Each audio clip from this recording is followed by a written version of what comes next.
What is up, everybody? Today I want to talk with you about who I think is the Chapter 2 culprit. Obvious spoilers for Chapter 2 of drdt. This was been the hiatus, and I hope you enjoy.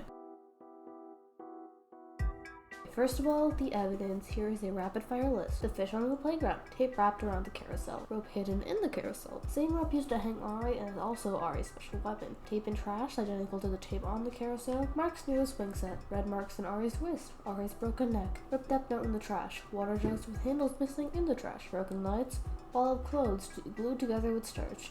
Apparently there's some difference in the gym, though I can't find now. I think someone said some of the weights are moved. So if we take all the information we've gotten for granted in the trial, then I think this is what the initial suspicion chart looks like. But like, I'm telling you, they're lying to us. In my opinion, our time of death is probably wrong. The jugs in the trash could be used to keep water around and stored in the mini fridge in the gym, thus making the murder able to be committed during nighttime. The marks on Ari's wrists would have faded away by now if they were made last night. The body was also still moving when we found it, implying it was hanged recently. The note could be fake for all we know. It's ripped up into like 15 pieces, which would take a lot more time than just putting it in your pocket. And unless Ari and Veronica have skirt pockets, everyone except them have them. Jericho mentioned that any water would evaporate within 10 minutes or so. The rebuttal from Charles crosses out the time of murder. If it was committed last night, the killer had all of nighttime to remove evidence, but like a lot of it is rushed, and at the very least they could have put the fish like in the trash or something, but they didn't, so that implies that it was rushed. So that's why I think the time of death is fake. Tape on the carousel and in the trash, probably the grippy tape Rose mentioned, also probably used to bind Ari's wrists. The ball of clothes seems too circular to just be clothes, but I might just be wrong. If it was, there would be more dense imperfections. I was thinking about what it could be wrapped around, and then I had a brainwave. Medicine balls. And you might be thinking, what the hell are medicine balls? And honestly, so true. I had no idea what they were. I just knew people had like weighted balls they use for squats, so I had to search it up. Basically, they're little exercise balls that are just like 2 to 25 pounds. Some are even heavier than your typical bowling ball. In episode 6, you see these pink and purple balls to the left of Eden, like the medicine balls, and we never see them in episode 7 or 8. Possible, not possible. It could be a medicine ball, but then again, I could just be delusional, and it could just be clothes. Assuming Veronica isn't lying, if Ari was hanged normally, then she should have died of strangulation. However, her neck is broken instead, so it's most likely that there was a pulley system involving the carousel of some sort that broke her neck. Also, there's some extra rope tied around the top pole of the swing set if you look, which also supports the theory. And if the ball of clothes is wrapped around a medicine ball, it could be used as the weightless system, or it could be the jugs. It could also be the jugs. That's also an option here. The movie screening room is probably involved because Mono TV said it's directly above the playground and most likely relates to the broken lights. It was like Mono TV was like, if you punch into the walls in the movie screening room, you'll fall directly into the playground, which seems like a typo because you can't punch into the walls and jump through the walls, so I'm assuming you meant kick through the floor. So here is the theory of how Ari's neck was broken. I stole it with edits because the physics will not work in my head for some unbelievable reason. It works for everyone else, just not me. Number 1, they kick through the floor in the movie screening room and hang Ari's rope on one of the metal things. Or they get the jugs, and then they cover the jugs in the clothes, and then they toss it up and they hit the lights. Number 2, they attach the rope at the base of the carousel. Number 3, they roll the bars of the carousel with the same tape. On the other side of the rope, they attach the 2 jugs of water, and they wrap the clothes around it to increase the odds, and or just have the medicine ball. I hate theories. They readjust the rope positioning to make sure that the jugs of water and medicine ball would land on one side of the seesaw. They place Ari's alive but unconscious body on the other side of the seesaw while tying up her wrist with tape just in case she wakes up. They rotate the carousel. Once she reaches the maximum height, they release the carousel, let gravity do its work. Ari's neck gets snapped and she dies. Wow! After this, they shove the remaining rope under the carousel, cover the medicine ball in the clothes from the dressing room, and they use starch glue to keep it together. Starch glue is just starch mixed with water. It's probably in the kitchen, because cooking starch is a thing. They empty the jugs of water, they throw them in the trash along with the tape, they're ripped up fake nail, blah blah blah. And that's how it is. Some people have been saying, like, the murder has to be someone strong, but I disagree. For one, there are marks near the swing set, aka signs of like a struggle or effort to drag Ari's unconscious body. And number 2, the fact that there's a system in the first place. If the killer was strong, they could just hang Ari normally without needing a complicated system. The fact that there are marks in the first place implies a weaker killer. I think the marks could be from the killer directing Ari near swing set. On an unrelated note, depending on how long the marks take to fade away, they could prove our time of death theory. So in a recent Q&A with not Model TV, drdt dev, they gave this like scale of the strongest and the weakest. So if you look here, Xander is at the top, then it's Levi, Ace, RA, Terrica. We obviously know Terrica. On average, we have Veronica, Nico, Jay, and David. And out of shape, we have Who, Rose, Whit, Charles, Arturo, and Eden. So that's where like we should be focusing our efforts on out of shape to weakest. Maybe average, but I think it's established that Nico stole Rose's turpentine, so it's likely the amount to be put in storage where anyone could have gotten it, and there's likely grippy tape in storage as well, as it's used for things other than germ-related purposes.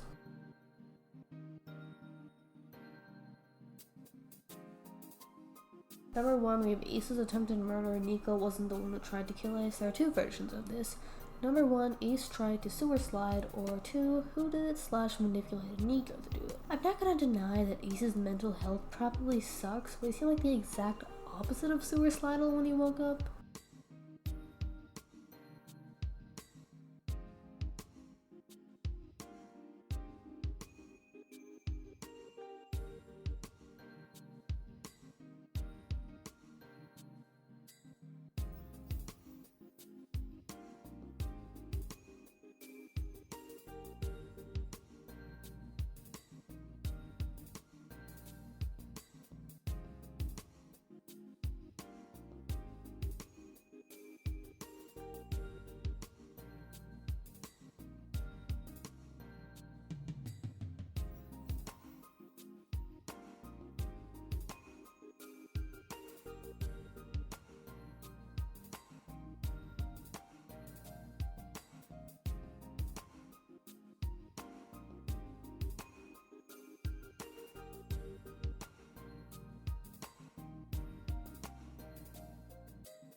Also, if you are trying to take your own life, and you wake up, you're not dead, then your first thought is not going to be, let me blame it on the dude who said they'd kill me.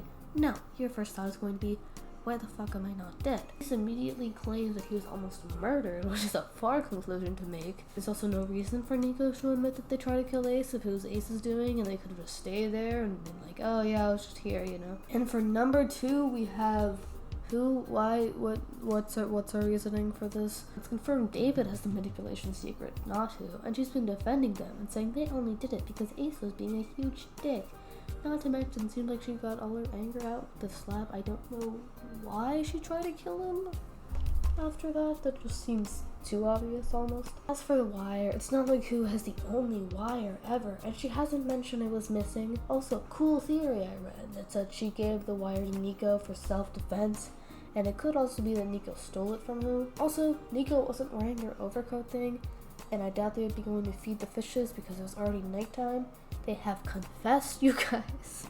Not to mention the chapter title is All That Glitters, aka All That Glitters is Not Gold, aka people who appear innocent might not be innocent. I know it might seem counterintuitive, but Nico might be just the killer. The obvious thing might be the solution. Number 2, we have the Jay Ari swap theory. I don't know what this is. How? But basically the theory is that Jay and Ari swap places because Jay wanted to get away from Arturo, and then when they were swapped, somebody killed Jay when she was pretending to be Ari. So Right now Jay is dead, and the Jay in the trial is actually Ari. So the main reasons for this theory is they have the same height, they have the similar chest sizes and skin tone, Jay has a background in acting, there are wigs in the dress-up room that look like kind of similar. Ari made like a declaration, oh, I want to help people. So if Jay was like, hey, can you help me? Yeah, sure. They had the prosopagnosia discussion last night, so Terika won't be able to tell if the body is Jay or Ari or not, so she might need to trust other people. Ari's hair is longer than normal, which could be a sign of a wig. And low-key out of character behavior from Jay. Don't try and escape the consequences of what you did simply by saying you regret it. It's like you guys still haven't yet grasped how serious murder is. Xander said he regretted it. Min said she regretted it. But does that mean we should have let them deceive us, pass the class trial, and get us all killed? Even if you aren't RA's killer, even if the person you tried to kill is still alive, you still attempted to take a life.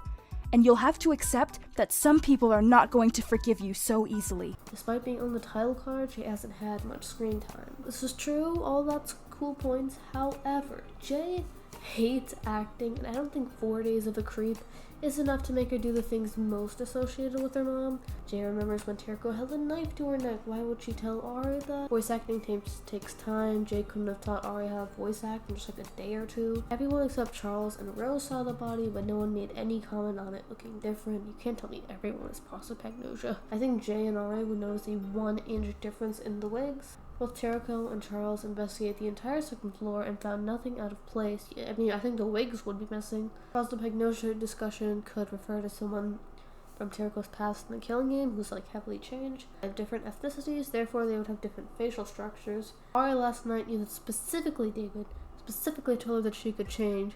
Also, by confronting David, she's drawing attention to herself, aka the opposite of what Jay wants. Oh my god, my voice. I don't know about the hair, but considering it's like a 3D model, maybe DRDT dev didn't want to remake the model once they make a mistake. So all of this considered, I think it could be possible, but I think it's more likely that it's not, especially considering we're 3 episodes in, haven't discussed anything about the victim's identity. So I'm gonna go with the assumption that it's not true.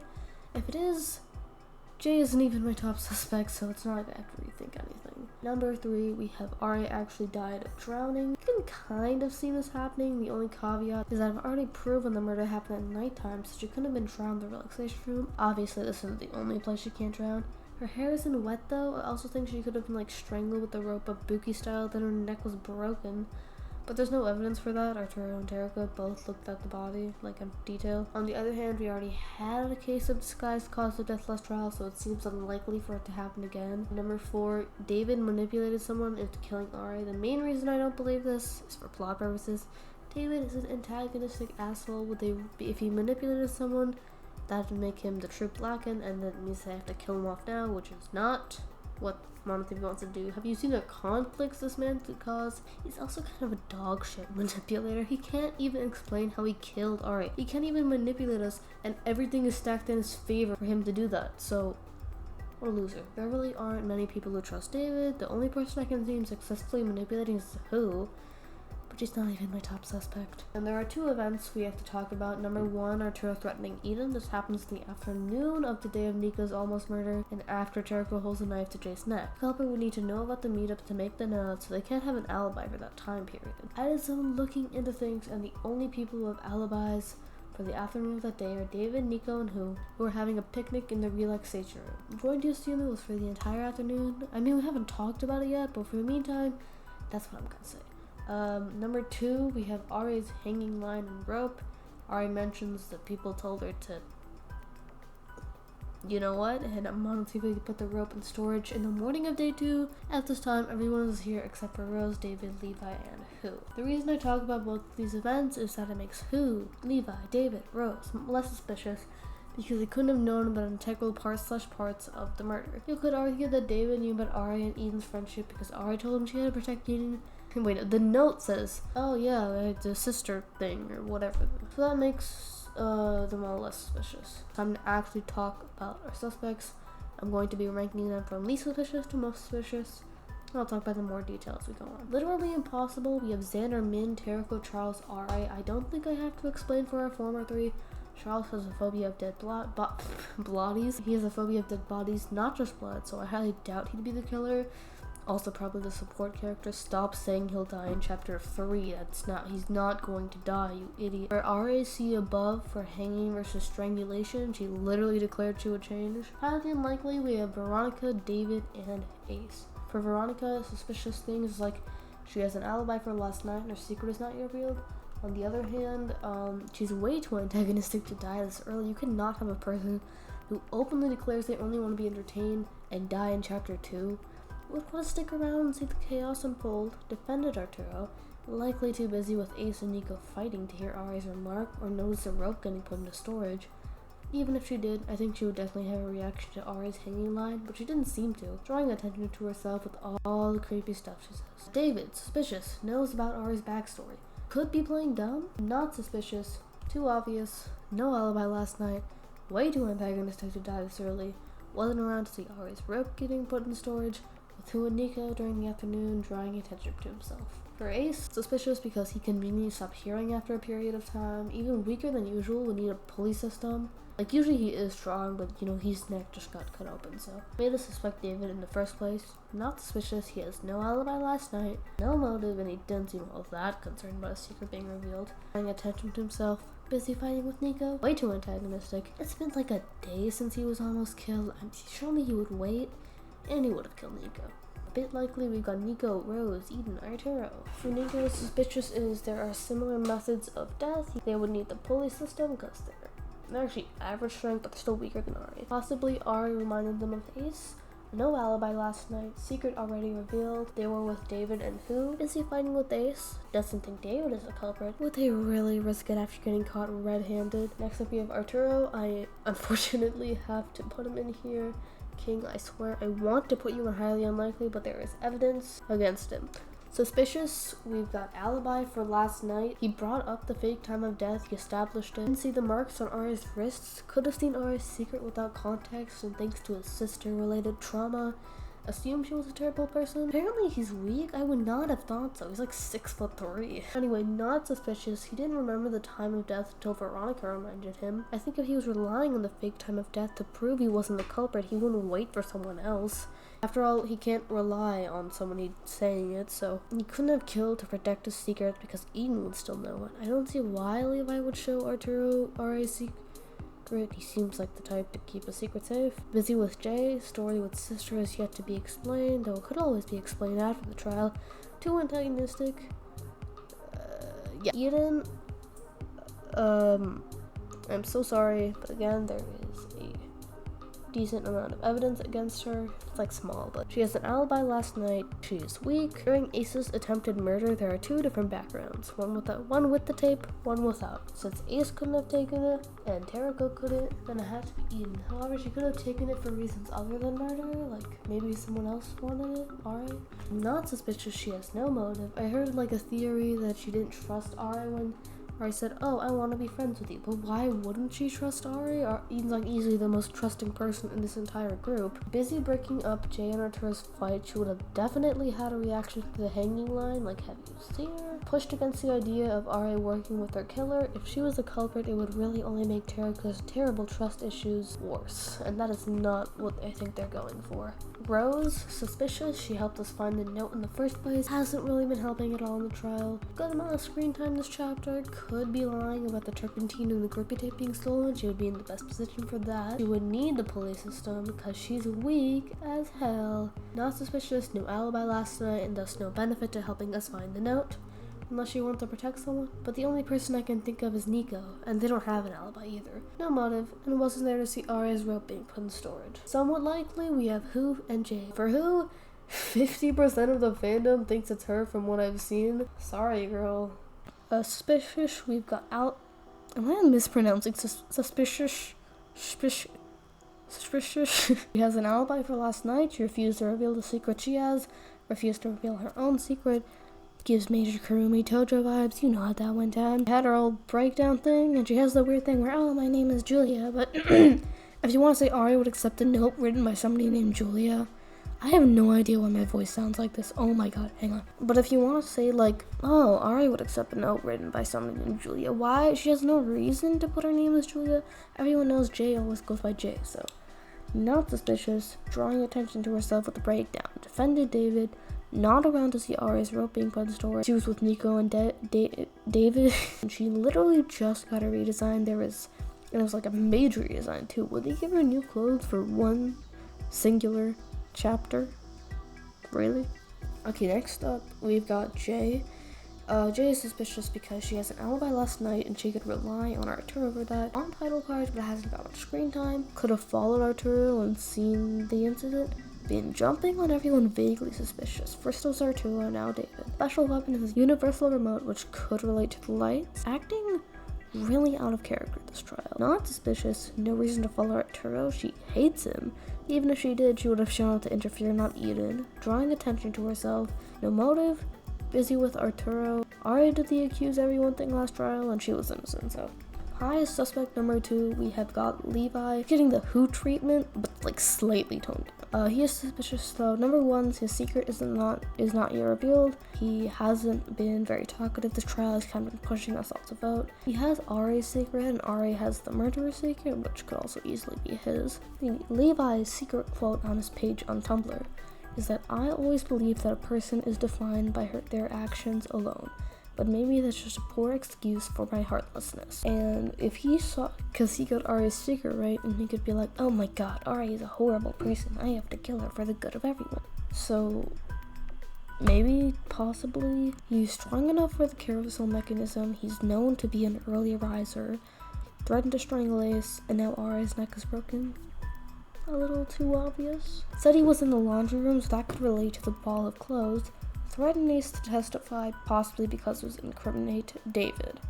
Not suspicious, he has no alibi for the fake time of death. He doesn't need the pulley mechanism, he's way too strong. Not around to see Ari's roping from storage, and no reason to say he was in the laundry room. And I say no reason because, like, if he didn't want to possibly connect himself to the crime, then all he had to be was like, oh yeah, I was in my room sleeping. No one can connect him to anything for that, right? And nobody, like, also verified that he was in the laundry room. So, you know how it is. If you have been keeping track, my highest suspect is Wit, and I honestly cannot believe he isn't a bigger suspect. I've literally seen people, oh, there's no reason for him to be the culprit, and like, have you seen anything at all? He has an alibi last night. He helped construct the note that set up the fake time of death. He was also working on it, so he could have like hid that segment that says PM or AM or whatever.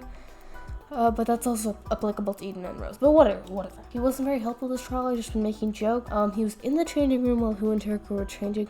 Redesign is so small. There are literally 3 changes, and you can only see one of them in the full body sprites.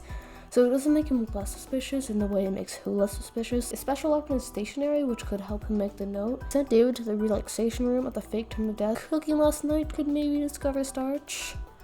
This is the weakest reason I have, and for the meta reasons, he hasn't had an evil sprite, which is thus not drawing attention to himself. And Charles sure is shaping up to be the protagonist of porn, huh? I rest my case. But wait, I can hear you asking, if Wit's the culprit, then why did he why am I so dramatic about this? If Wit's the culprit, then why did he deflect the topic when the note was brought up, knowing that it could frame Eden and solidify his alibi? Why did he delay revealing David's secret, knowing it could frame David as well? Our first issue, it comes down to Terika's nature. She's distrusting, she's blunt, she won't leave any issue that could help solve the murder alone. If he was the culprit, he could safely assume that Terika would eventually get a note out of Eden, not to mention Eden stands right next to her, so he could derail the topic while knowing it would eventually come up and makes the alibi, and look less suspicious at the same time. For the second issue, this comes down to Wit himself, and a key point in his personality, his intuition. In the first trial and his FTE, he makes a point of saying that he knows things because of his strong intuition. Consider this, one of his intuition had already made him suspect David is not who he said he was, and was finding out about the manipulator's secret belonging to him only solidified this. Heck, maybe David lying about the secret was the catalyst? If Wit knew David was manipulative, probably trying to cause a murder, then he could frame him knowing that it would be likely that David would break down, reveal his true colors, only serving to incriminate him further. Another thing, the main reason Wit admits to having David's secret is that Charles realizes he is lying. What if Wit, using his intuition again, is banking on this fact? It's a note situation. He knows it'll be revealed anyway, so he can delay. Also note, Wit saying, oh sorry, I tried to save you, basically forces David to confess because there's now 2 people's testimony saying he has a manipulation secret. But wait, I can hear you asking again, Whit doesn't have a motive. He already confessed his secret. Did he?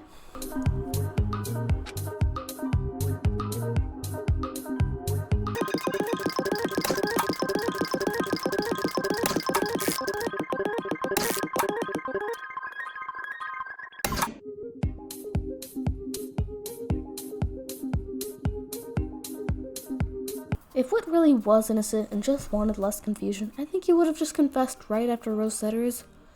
Except that's not possible. Rose never saw her secret, neither the owner nor the contents, so she couldn't have told anyone about it. The secret board was only made available after Whit started working on the note, so he couldn't have seen it there. Mono TV's board wasn't made public until after Whit said Rose's secret was his, and Whit never said the contents of the secret, just said the secret Rose had was his. Only way he could know is if he found the paper, but last night he said he still didn't know. Also, if he was omitting the truth, I doubt he'd go and just say, yeah, my mom's dead. I would have thought he would have kept omitting it. My main hole in this is that before Mono TV's board, it's revealed Jay is like, oh my god, there's a murderer in this group.